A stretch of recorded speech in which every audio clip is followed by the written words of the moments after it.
Hey everyone, it's great to have you all here today, and I'm super excited for this discussion of Heather Berg's outstanding and incredibly important new book, Porn Work, Sex, Labor, and Late Capitalism, which is out just this year from UNC Press.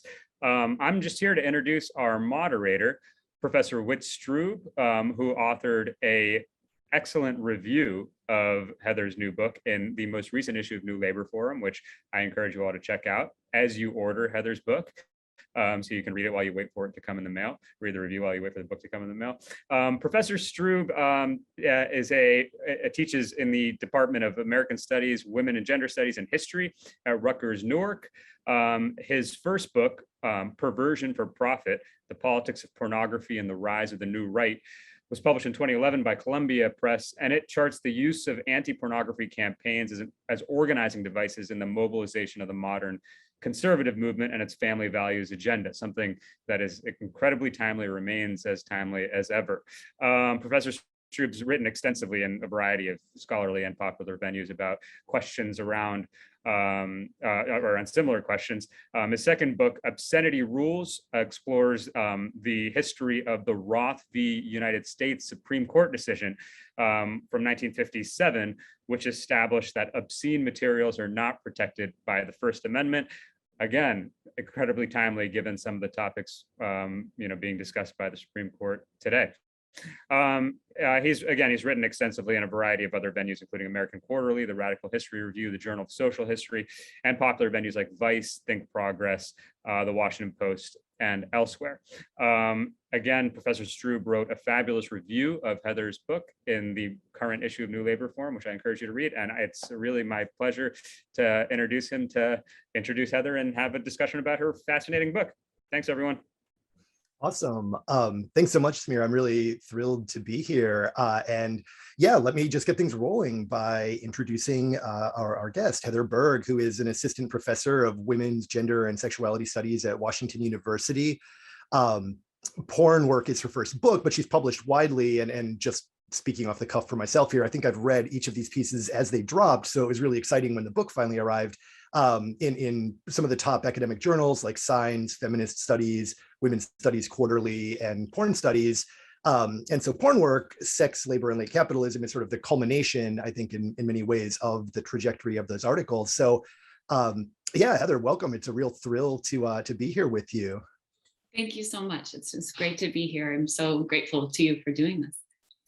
Yeah, my pleasure. And I think, I think the dominant framework that probably people are most interested in here is really the labor question. And so before getting to that, which I think probably ought to be the primary focus of our conversation, maybe to sort of clear the deck and talk about porn studies a little, here's an academic discipline that largely grows out of Linda Williams's work in the 1980s with her landmark book, Hardcore, which is very much rooted in film studies, and that up until the fairly recent past remains the dominant, although not exclusive, mode through which porn studies, I think, is generally undertaken in the academy.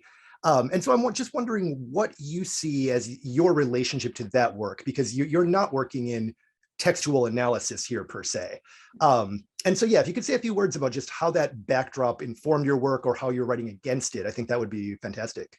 Great. Yeah. I mean, I'll start with a quote from one of my interviewees, and that is Nina Hartley, an industry veteran, who puts it simply, a scene feels different than it looks. So if anything, I think that animates my my relationship to representational analysis, which I think, absolutely has its place. And I'm so grateful for the ways that representational analyses of porn have really insisted that porn doesn't mean the same things for all consumers all of the time, that the kind of pride of place given to the imagined white straight male consumer should be unsettled. Ariane Cruz talks about that as the totemic power given to the I'm paraphrasing here, but to this white male consumer to set the terms for what porn representation means, and is writing really against that in such an incisive way. And so I'm absolutely in conversation with that tradition, and I wanted to enter into the conversation, following Hartley with the sense that a scene does feel different than it looks. That watching a scene, that paying attention to its representational norms won't tell us much about what it feels like to make it. So that's, I think, part of it. And the other piece is that I am writing against in a more direct way is a tendency that sometimes emerges in the field to imagine that good aesthetics mean good working conditions. So that often constellates around class markers. So bad porn becomes plastic, artificial, fake tans, fake boobs. Good porn becomes, artisanal, organic, and so on. And the inverse also becomes true. So porn imagined to be bad, like low budget, gonzo, rough sex, is assumed to be a worse kind of work. But sometimes artisanal porn, like nonprofit work, for example, has worse working conditions. And sometimes a low budget set makes better pay. And the director, not fancying themselves an auteur, lets you come in, do the job, and go home, which matters to a lot of working people. Yeah, that's something I think I want to come back to shortly, because I do think that distinction that you make between feminist textual politics and feminist labor politics is a really important distinction that does often get overlooked. I can't remember if I waved the book in front of my camera, just for people watching. I mean, it's a great prop to have on hand. It's a fantastic book and really well designed. The very opening line of the book, every porn scene is a record of people at work. It really throws down the gauntlet, I think, in terms of, the kind of intervention and also interpretive lens that you're taking here. And so the other question then, alongside your intervention into porn studies, is sort of your intervention into labor studies, because I think you also make a pretty compelling case here that both labor studies in the academy and also the labor movement outside of the academy have not been all that responsive to or inclusive of both porn work and sex work more broadly. And so I just wonder, for the audience, if you could give a sort of overarching characterization of your take on that relationship historically. Yeah, absolutely. I'll say first, I'm arguing against those exclusions, but I also want to say that my argument isn't that porn work should be included or subsumed into the frameworks already available in the mainstream labor movement or in kind of mainline labor studies, but rather that doing so will really shift the terrain. And I think in ways that make both more responsive to the conditions of this political moment.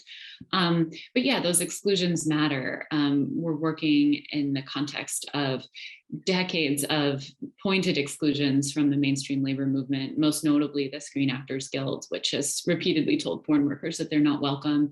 And we can imagine all of the costs to working conditions that have come from that.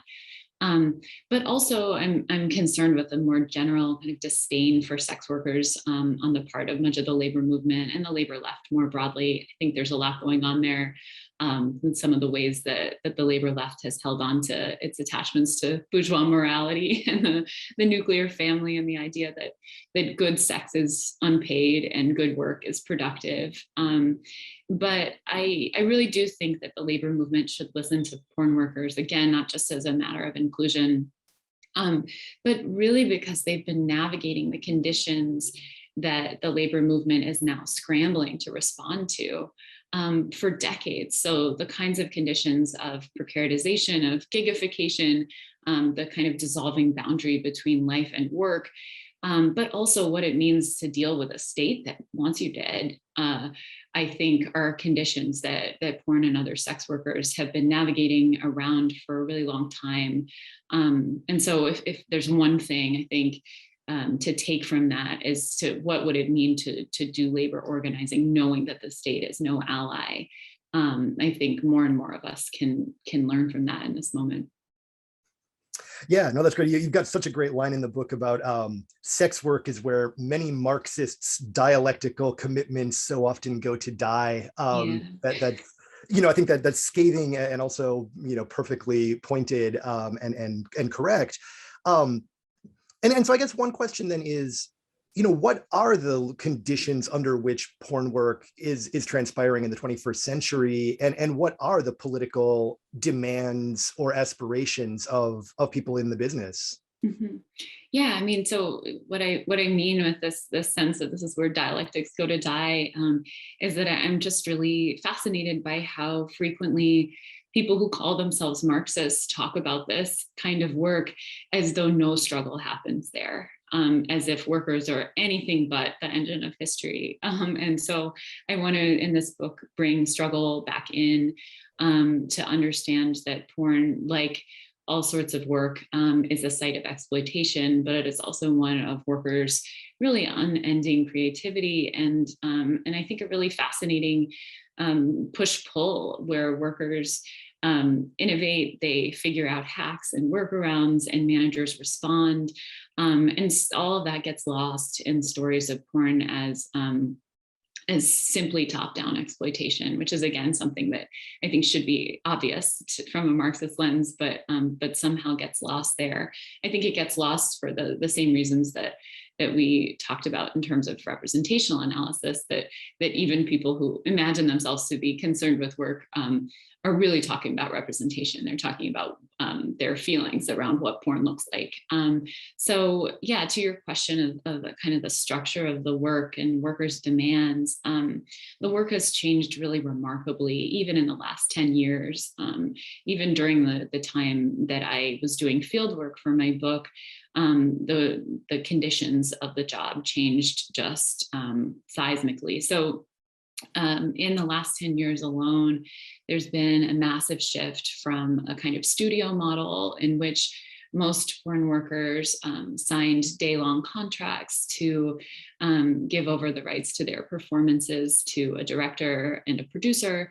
They were paid once, and the director and producer could cut up the scene, redistribute it, market however they wanted, and porn workers were given no royalties, no residuals. So some of the kind of labor demands that were constellating around that moment concern just that dynamic, what it means to give up the rights to your scene for a one-time fee. Workers were treated, I think, misclassified as independent contractors in that context.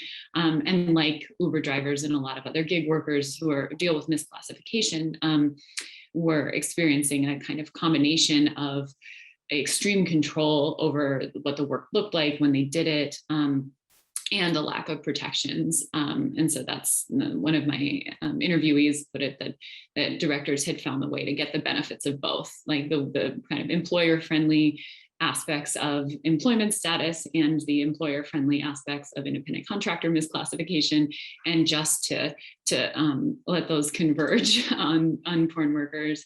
And for that reason and a lot of others, porn workers have been struggling to find, again, these kinds of hacks to take ownership over the means of production, as it were, to circumvent middle managers. And with the growth of digitization, let's get tripped up on that one, and sites like OnlyFans, that's become easier and easier. And so now the kind of traditional managerial class in porn has been more and more rendered obsolete, in, I think, a historical shift that should be good news to the left, right? But we have now this kind of replacement of human managers with algorithmic ones, which brings up all sorts of new struggles. And so in that context, workers' demands hinge on the kind of struggles over banking access that listeners may have heard about with regard to OnlyFans this fall, over ever-changing terms of service agreements, and also over the cuts that these platforms take in exchange for offering up a venue in which to monetize one's sex work, which is getting harder and harder in a political atmosphere that doesn't want sex workers to make money for their labor. So those, I think, we're seeing a move from political struggles that are directed at individual managers and studios, and really looking more broadly at the kinds of policy questions that make it harder to get paid to do your job. Yeah, and I think one of the particular challenges that you write about at some length in a really eye-opening way is what you call the constantly shifting class politics and class positions of porn work. It's interesting. I was preparing for this by listening to some of the earlier episodes of this podcast with Gabriel Wynant talking about healthcare workers and Ruth Milkman talking about immigrant labor. And a lot of what they had to say resonated, I think, with some of the struggles that you're writing about. But I think there's something intensified about some of these contradictions in porn work that come out more clearly and also more confusingly, partly because of the stigmatized nature of this labor sector. And so, yeah, could you clarify a little what you mean by these constantly shifting class positions? Like what does class mean in porn work? Yeah, such a great question. So again, for all sorts of reasons that are specific and non-specific to porn, most porn workers don't want to be workers. The piece of that I want to offer to the conversation more broadly for our purposes today is that most workers don't want to be workers, and the labor movement should and can take that seriously, I think, in a different way than it historically has. But what's different about porn is that because of the more ready access to the means of production, a cell phone, an internet connection, workers don't have to remain workers in the way that folks in many fields do. And so not only do they not identify with worker identity in the ways that the labor movement has traditionally demanded, but also that kind of class identifier doesn't make sense as a way to talk about what's going on the ground. So workers are shifting constantly from independent contractor, something that looks like independent contractor status, to self-production of scenes that only they perform in, to being managers for an hour of scenes that others perform in, and then to a kind of entrepreneurial model. And that could happen over the course of a work week. So the ways that we talk about class struggle in that context, of course, get really murky. That was a kind of sticky thing for me in writing the book, coming in as a Marxist with a history in the labor movement, and expecting something that looked more like workers struggling against their bosses. And what interviewees told me is that they would rather be a boss than have one disciplined by collective bargaining, or even by a more worker-friendly state. And what that means for Marxist labor ethnography is one question, but what that means for a movement is another one entirely. And it's an open question for me in the book. Yeah, no, I think that's some of the most provocative stuff you're writing about, because how to put this? I mean, certainly there's one way to read that's a somewhat ungenerous and uncharitable reading, that this is just a sort of internalized version of the American dream, right? Of bootstrap mentality. Everybody wants to be a boss, right? And I think the other, sort of uncharitable reading that one can make of porn workers is that they're basically libertarians. I mean, that's the idea, is the state is oppressive, and there's good reason for everybody in porn to think that the state is oppressive, because of course it is. It historically very much has been to everybody in the sex industry, bosses and workers included. And I think the ways that you push back against these reductive readings are really some of the most generous and generative readings that you're giving. And so why is libertarianism not a sufficient framework to explain the politics of porn workers? Yeah, I mean, so when I came into this research, it was at a particular moment in the early 2010s in which there were really vibrant fights against California's condom mandate for porn performers at that time. And something that was really striking to me was the ways that many workers were seeing what from the outside looks like a fight over occupational health as one over obscenity, which is of course something that's a history that your own work has elaborated really extensively. And so this is a history that informs every part of porn workers' encounters with the state. And I think that if we don't take that seriously enough, which I wasn't doing in my first year of graduate school, then this looks like libertarianism. It looks, you see, folks march with the sign, "Keep your laws off my body," "US out of my underwear." These are classic slogans in the porn worker movements. And it looks like a kind of embrace of the free market, and one that, as you say, is really quite common in communities of entrepreneurs historically, and one that has been often pretty counter-revolutionary. So all of those things are true. But I think that my job as a labor ethnographer was to meet people where they are. And so I had to confront those ideas with, as you say, I think more generosity than I had previously when seeing them from a distance. And when you talk to people in who are in the thick of those struggles, it becomes clear that rather than a kind of libertarianism that is seeped in individualism, there's a lot of collectivity in this critique of the state. There's a lot of community care, and there's a really, again, rich historical memory for all of the ways that the state has failed. So I think rather than a rejection of state intervention that can be taken at face value, there's really a critique of asking the state to solve the very violences that it has produced. And so what I mean by that, that becomes really obvious when we look at the ways that criminalization has made the labor of sex work more dangerous. It becomes obvious when we look at the ways that that bad occupational health policy leaves workers at risk. And it becomes really clear when workers reject the idea that the state should better arbitrate the boundaries between contractor status and employee status, given that it's bad state policy and the failures of New Deal labor reform that create that false binary in the first place. And so what workers are demanding, and this is where I think porn workers' demands are really fresh, frankly, in comparison to the demands of some folks who were, like last year, working on trying to solidify California gig workers' status as employees, is not to further concretize those boundaries, but rather to demolish them and say, what would protection without control look like? What would it look like to demand protection from the state and from our employers without ceding the various forms of autonomy that are required of people who inhabit legal employee status?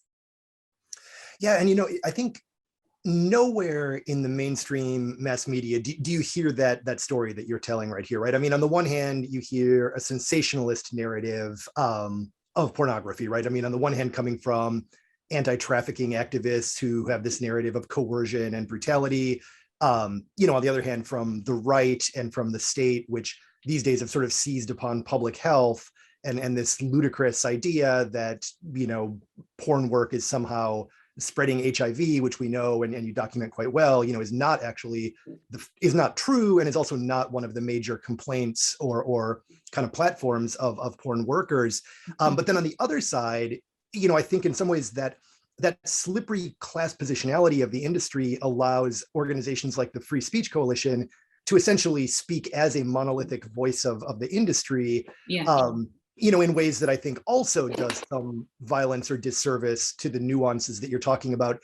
And I really liked your analysis of how that worked. I mean, could you say a little bit about the Free Speech Coalition and how that's become a sort of dominant voice of porn workers, despite not necessarily actually reflecting their politics? Absolutely. Yeah. And I'll say that is a perennial frustration of mine back to your first question about porn studies, is how many scholars in our field, folks who get so much right, but who call the Free Speech Coalition a union, and it's really not. It's just legally not that. It is a trade group. It is funded by and for producers, and I just think that's fascinating. I don't think there's another industry in which people would confuse a trade group for a labor union in quite the same way. And I think part of that is because of the murky class boundaries at work here. But I should say, even as many porn workers don't want to remain cleanly as workers in that class category, they want that mobility. They also do have a lot of class solidarity with performers as such, and I think healthy class hostilities to producers and directors who don't and have never done sex work. So that's it's not true that there's no sense of class conflict. It's very much alive in the industry, and a lot of people, performers, absolutely reject the move of the industry's trade group, the Free Speech Coalition, to imagine that they speak on behalf of performers. But again, that's tricky because so many performers also produce. That's increasingly true. Right now, this Free Speech Coalition is trying to adjust its its kind of position with regard to the industry in light of the managerial obsolescence that I talked about earlier. As managers lose their footing in the business, their own trade group will have to adjust in order to continue to survive. And you can see what that looks like materially. Their dues have gone down.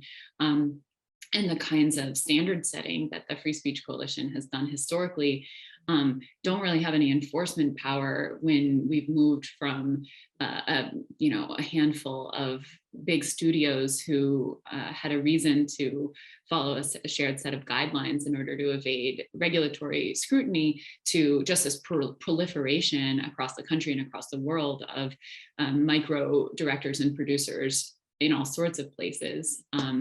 So that's some of what's going on with the Free Speech Coalition.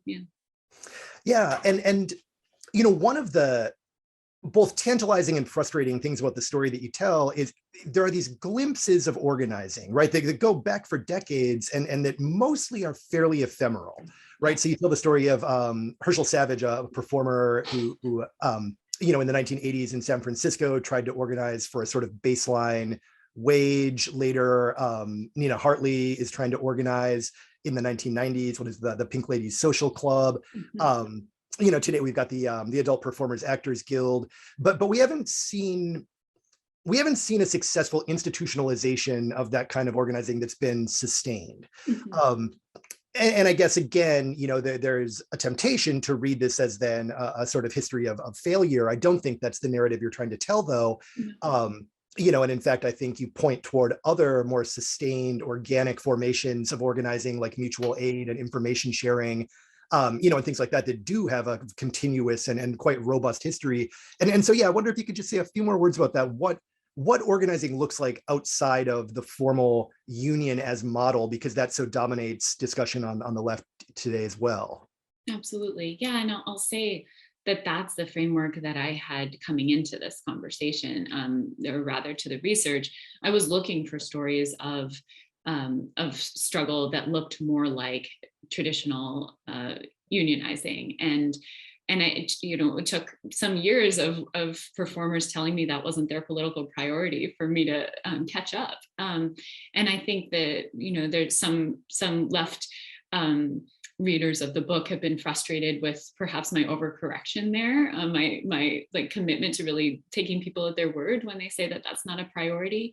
And maybe then there's a conflict between my responsibilities politically and my responsibilities as an ethnographer. But I will say that the process of doing the research moved me more fully into a kind of anti-authoritarian left position, and an autonomous one that is most interested in forms of sabotage, hacking, mutual aid, and kind of more subterranean forms of collectivity, and less interested in forms of unionization and collective action that do make a direct address to the state.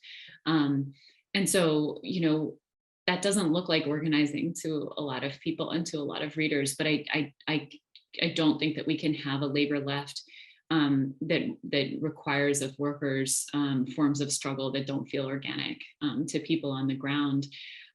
So rather than a story of failure on the part of porn worker organizing, if anything, I think I'm telling a story of kind of imaginative failures on the part of a labor left that looks for forms of collective action that made a lot of sense in some contexts and some jobs. I think made more sense in the context of jobs that were geographically organized in such a way that people were working together, that the refusal of work through strikes, for example, had a direct effect on employers that could be leveraged in a more obvious way.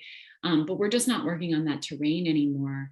We're also, I think, well past a point of imagining that the state will respond in anything like good faith. And so I've become just more and more interested, alongside the workers in my book, with other tactics, that again, enter into the conversation knowing that that the state is not useful. And as one person said, what would it mean to organize as if the state didn't exist? I think that's not something that the traditional labor movement is willing to engage just yet. Yeah, I mean, that also raises some questions about what solidarity can or should look like, right? I mean, because, one argument you make in the book is that solidarity is hard within porn work because of the kind of shifting class positionality that, today you might be an employee, tomorrow you're somebody else's boss. Yeah. And that poses that poses a lot of struggles within the industry. For folks who are outside of the industry, and I think specifically, I mean, here probably academics who work on this material, but also people on the labor left for whom the answer often is unionize, unionize, unionize, right? If that's not going to be the most useful framework, what can and should solidarity look like for academics and also for the labor left here? Mm-hmm. Yeah, I mean, I think the other thing that I want to say to bridge this question to our last about why traditional forms of unionizing don't work here is because they require employee status. And they require both, I think, conceptually, politically, but also in terms of labor law, an employing party that is identifiable, that acts like an employer, but also extracts profit like an employer. And porn workers don't want that. And I think there's an imaginative failure in forcing workers to remain in a subordinate position so that they can organize in a more legible way. So what that means for academic solidarity, I think, sex workers and porn workers more specifically have been very clear about their demands for solidarity that really, again, focus on needing a lot of support from allies right now in their fights for payment processing justice, and against policies like FOSTA SESTA, which pretend to address sex trafficking, but actually work to make it harder for sex workers to get paid directly for their jobs. And the thing I want to highlight there is that restrictive policies along the lines of FOSTA SESTA have the end effect of empowering the most predatory managers by restricting sex workers' mobility. So what that means for academic solidarity and from the labor movement more broadly, I think, is to broaden out what we see as counting in terms of supporting labor struggles, which hasn't, traditionally encapsulated things like asking what MasterCard is up to. But that's questions that sex workers are really demanding that allies ask right now. And they're, very present policy fights that could use support. The other thing, I think give sex workers your money. That is always it.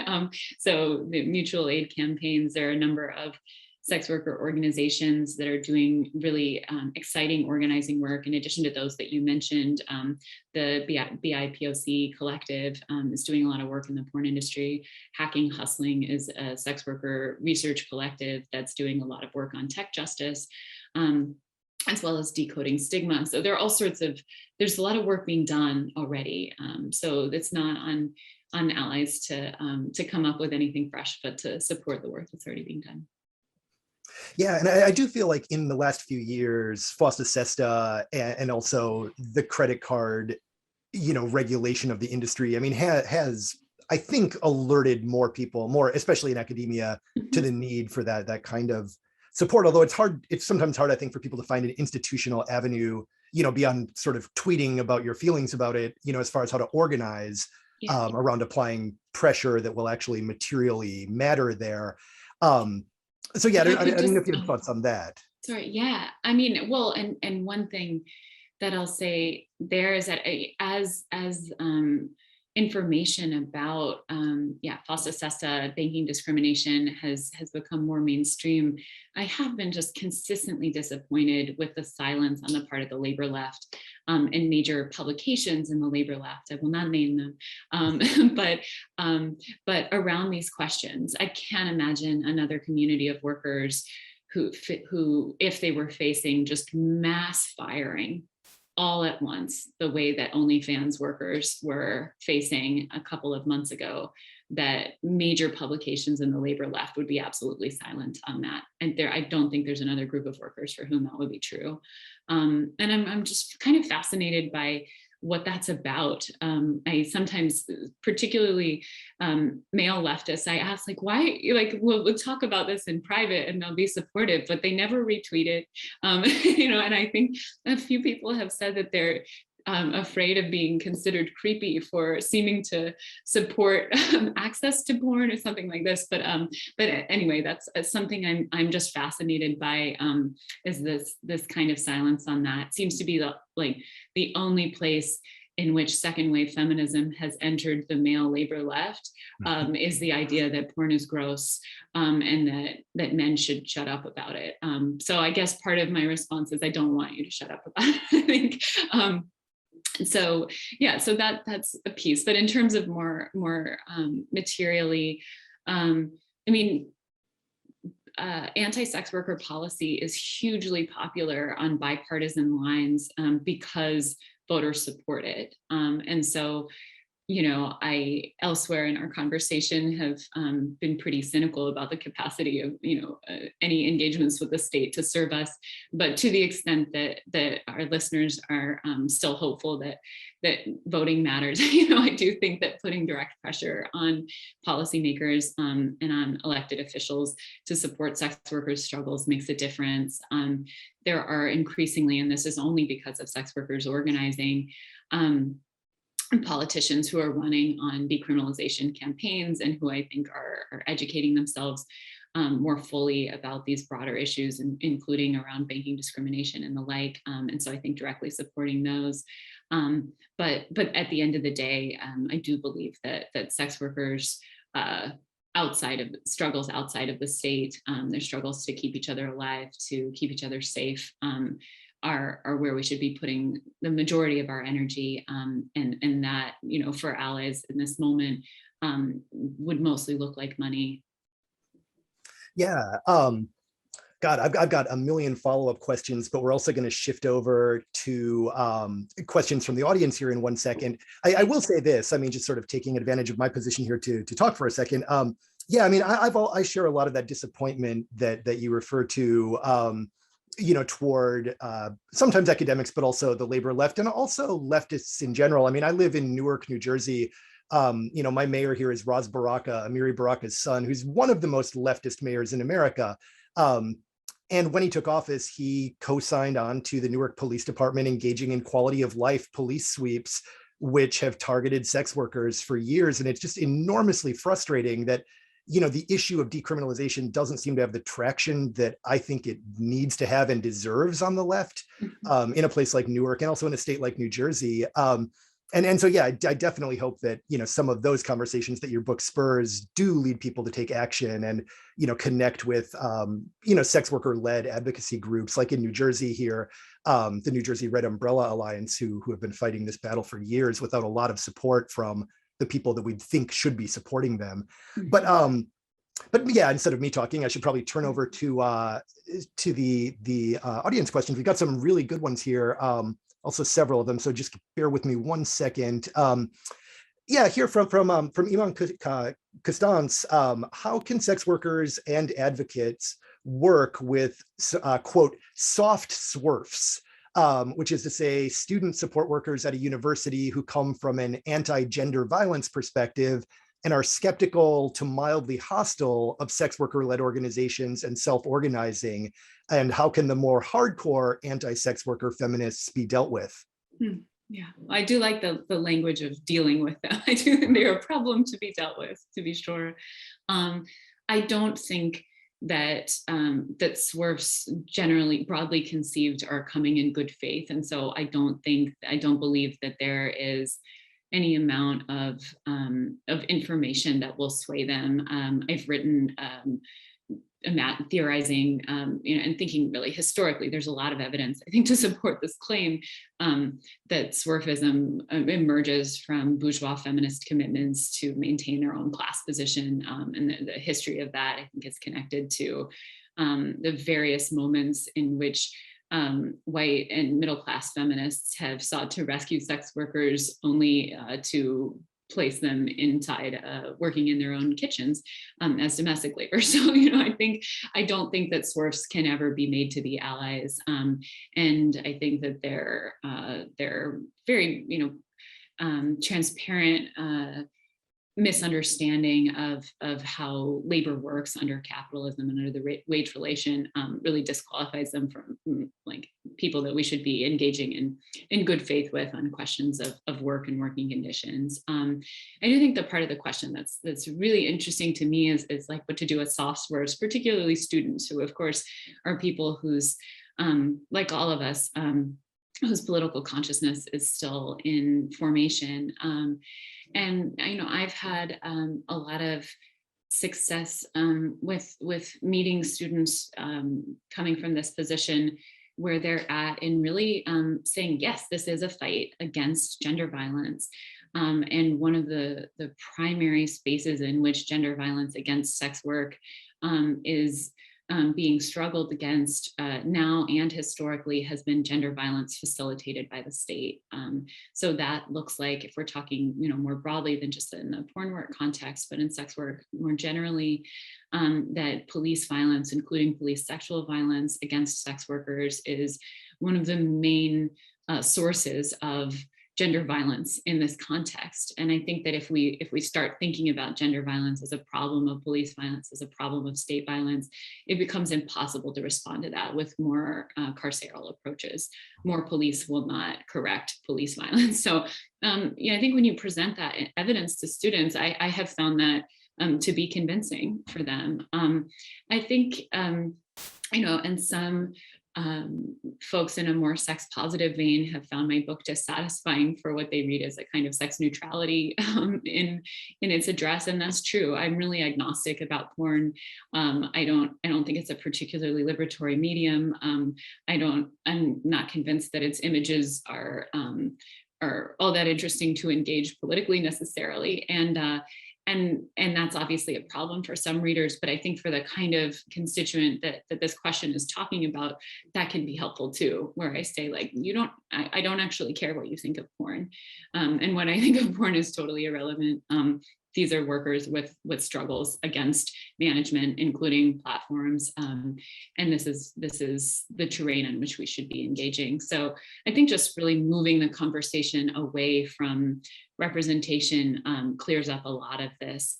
But in terms of the part of this question that's interested in the mild hostility of sex worker-led organizations, that's where I think we're getting away from soft SWRF into hard SWRF. And then my suggestion for dealing with them is to ignore them and try to deplatform them as much as possible. These aren't people I'm willing to organize with. No, that's great. I think, the emphasis on police violence, and particularly the violence that criminalization affords and the sexual violence that police have inflicted, also links this to the history of LGBTQ spaces in a way that I think is legible to students, right? Because this is exactly what police did to gay and lesbian bars in the 20th century. And I think putting it through that lens makes a lot of sense to students today who are horrified by that. We did have we jumped into using SWRF without actually explaining what it is. I apologize for that. Could you just break down what we mean by SWRF? Yeah. So it stands for Sex Work Exclusionary Radical Feminist. I write it out as sex worker exclusionary because I think that that's really an important distinction for me, that it is an anti-worker framework. And that comes through a history of self-described radical feminists who see sexual labor as a unique form of gender violence rather than a kind of work. And many of them qualify that by saying that to call sex work is sanitizing because, and this is their framework really quite explicitly, because work is something that is nonviolent, that carries dignity with it. And it's fascinating to me that many of these people also call themselves Marxists, and yet say that to call something work is to imagine that it's good. When I call something work, I am saying that it is terrible, should be abolished, alongside all other vestiges of the wage relation. So that's the main distinction there is what it means to call this work in the first place, I think. Yeah. So as moderator, I'm going to note we've got some really good questions here and probably not enough time. And so I'm going to suggest maybe we err on the side of including these questions, but trying to go kind of quickly, if that's all right with you, even though this won't do full justice to the complexity, because these are great questions. So Noah Ellison asks, how do porn labor issues differentiate spatially and by scale? For instance, are the labor concerns that manifest in the San Fernando Valley the same as San Francisco?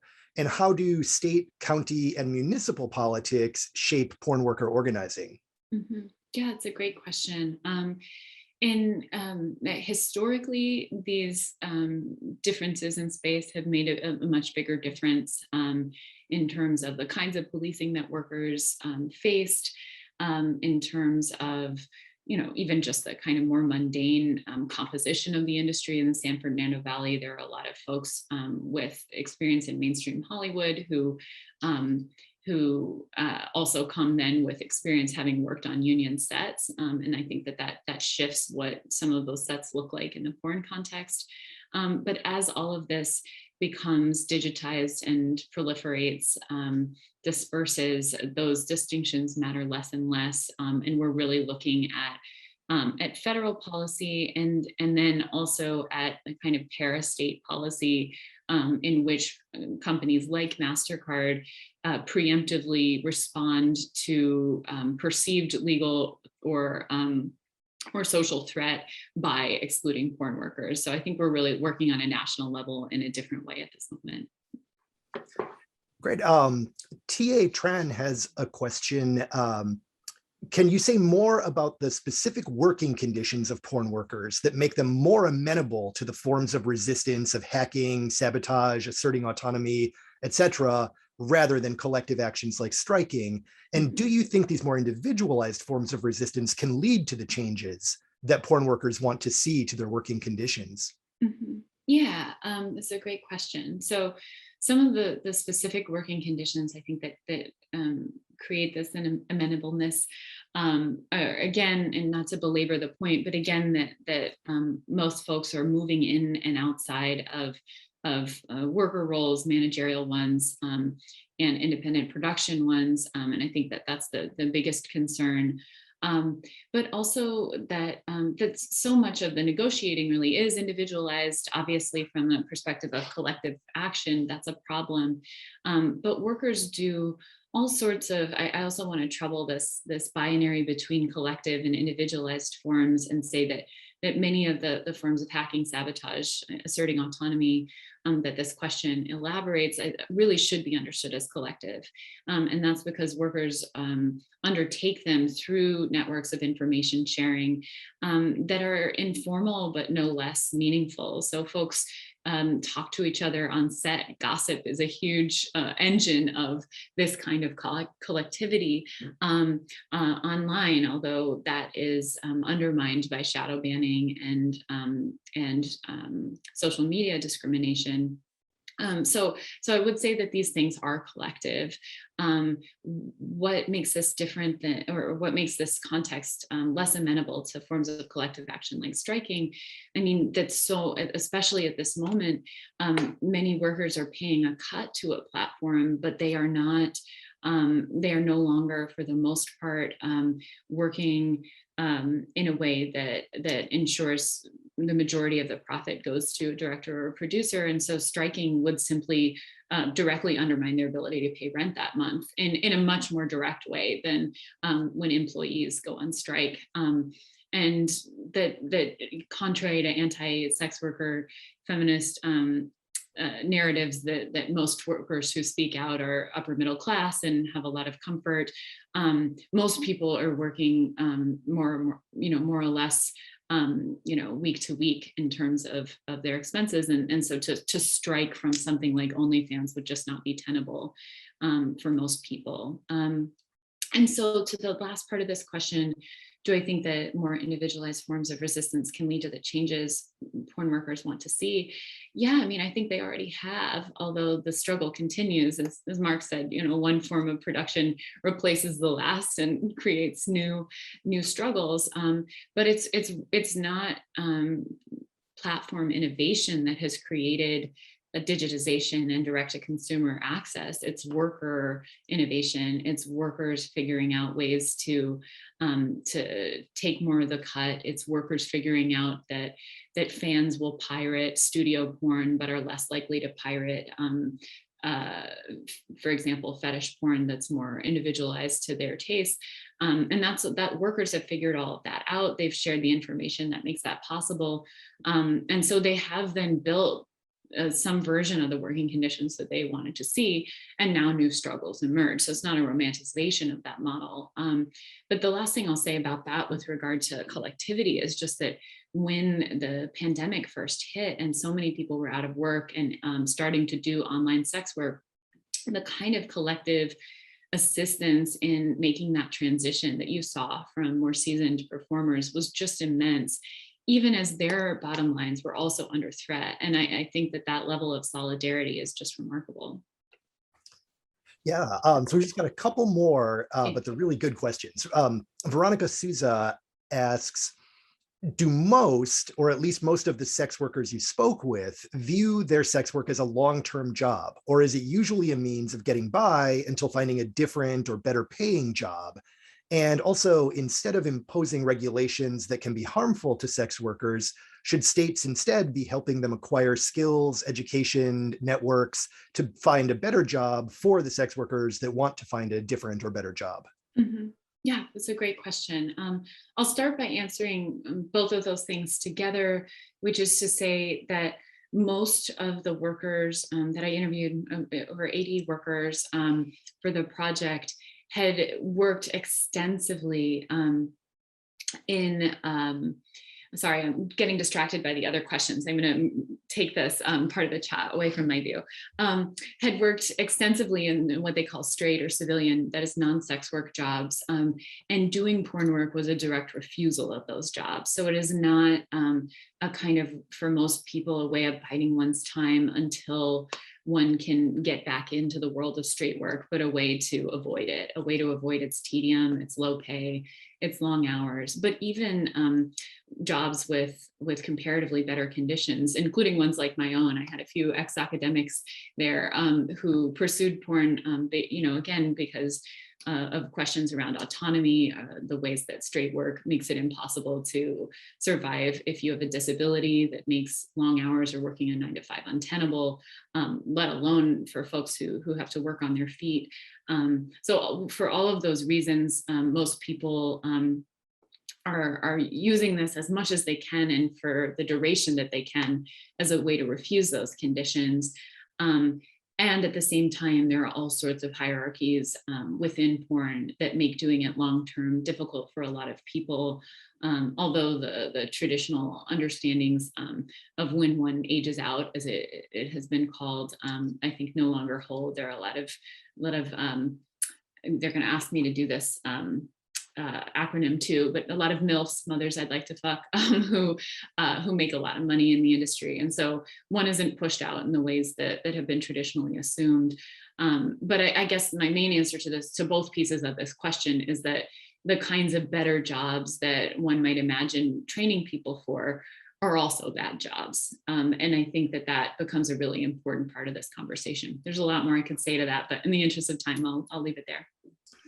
All right, great. And yeah, we've got one more big picture question, I think, here from Nancy Eisenberg, which I think you've spoken to some, but maybe it's a good sort of summation question in a way too. Can you say a little bit more about how class differences divide sex workers? Mm-hmm. Yeah, I mean, I think if we were in a different kind of discussion format, I would ask like how we're talking about class in this question, because of course there's the kind of thinking about class in terms of social class and class background or even income. I engage class in the book and in my own thinking primarily through its relationship to the means of production. So there, I'm thinking about class difference in terms of who is making money off someone else's time and who's giving up control over the conditions of their work to a boss. And I think, yeah, as you say, I've spoken to that. So I wonder if part of this question is about social class. And there are a ton divisions and hierarchies, or what folks in the industry called hierarchy within.